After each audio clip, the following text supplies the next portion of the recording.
รองนายกรัฐมนตรีได้ลงเคลื่อนไหวติดตามสุกยูการก่อสร้างเส้นทางปูอย่างสองสั้นแต่ห้วยสายน้อยเมืองห้วยซ้ายหาห้วยแอนเมืองปากท้าแขวงบ่อแก้ว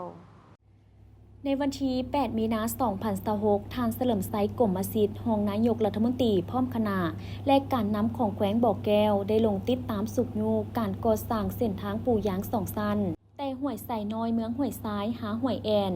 ขวากขามน้ำของกอนตื่นเมืองปากท้าเพื่อเบิ่งความคืบหน้าการจัดตั้งปฏิบัติโครงการดังกล่าวให้ดำเนินไปตามแผนที่วางไว้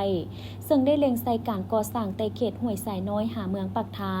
แต่จัดตั้งปฏิบัติเป็นแต่ละระยะประมาณ50กิโลเมตรแม่นต้องได้ปูอย่างให้สำเร็จเลยปัจจุบันการก่อสร้างในเขตห้วยสายน้อยหาบ้านดอนสวรรค์แม่นอยู่ในระยะปรับยกระดับหน้าทางซึ่งเห็นว่ามีความคืบหน้าแล้ว30กว่าส่วนห้อย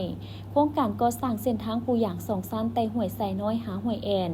แม่นมีความยาว53กิโลเมตรหน้าทางกว้าง8เมตรปูอย่างมูลค่าการก่อสร้าง318ตื้อกว่ากีบและยาการจัดตั้งปฏิบัติ4ปีโดยกลุ่มบริษัทดวงเจริญเป็นผู้รับเหมาก่อสร้างและได้เริ่มลงมือจัดตั้งปฏิบัติแต่วันที่3กรกฎาคม2023เป็นต้นมาซึ่งลาซาพอสมควรย้อนขาดเขินทางด้านงบประมาณสำหรับตามสัญญาการก่อสร้างเส้นทางปูอย่างสองสั้นแต่ห้วยสายน้อยหาห้วยแอน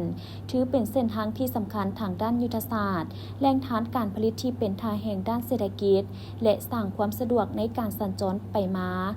ของประชาชน2เมืองคือปากท้าและผาอุดมทั้งเป็นเส้นทางเสื่อมต่อหาแขวงสยบุรีลงสู่นครหลวงจันทร์จากนั้นทานเฉลิมไซกรมสิทธิ์พร้อมด้วยคณะและการนำของแขวงบ่อแก้วได้ลึงติดตามสุกยูโครงการก่อสร้างป้องกันตาฝั่งเจือนตามลำแม่น้ำคอง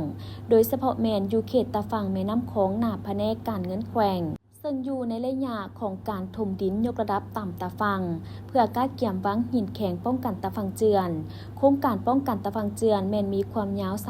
3,692 เมตรแต่จุดมีไซส์สว่างหาบ้านป่าอ้อยมีมูลค่าก่อสร้าง